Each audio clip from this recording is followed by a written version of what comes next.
ஏன் நம்முடைய வாழ்க்கையில காரியங்கள் வாய்க்கவில்லை? நம்முடைய ஜெபம் முதலாவது எப்படி இருக்கிறது? அவர் பாருங்க, நேர்த்தியாய் ஜெபிக்கிறார்.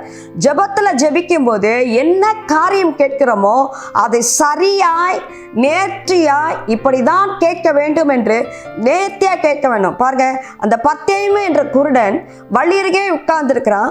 இயேசு வருகிறார் என்று கேள்விப்படுகிறான். கேள்விப்பட்டோன்னே இயேசுக்கு தெரியாதா? அவன் பார்வையடையத்தான் கூப்பிடுறான்னு இயேசுக்கு தெரியாதா? தெரியும். ஆனாலும் அங்க இயேசு கேட்கிறார், நான் உனக்கு என்ன செய்ய வேண்டும்?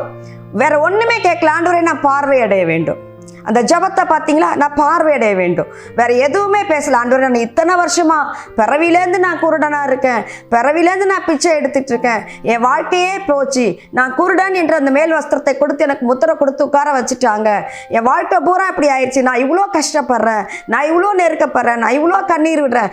எதையும் ஆண்டவர்கிட்ட சொல்லலை. ஏன்னா தேவன் எல்லாவற்றையும் அறிந்தவர். அவன் உடனே சொல்றான், ஆண்டவரே, நான் பார்வையடைய வேண்டும். அவ்வளோதான் அவன் கேட்குறது. அதுபோல் நம்முடைய ஜெபம் சுருக்கமாக இருக்கணும். நம்முடைய இருதயம் கர்த்தருக்கு பிரியமாக இருந்தால் நீங்கள் சுருக்கமாக ஜெபிச்சாலே போதும், அந்த ஜெபத்திற்கு உடனடியாக பதில் கிடைக்கும்.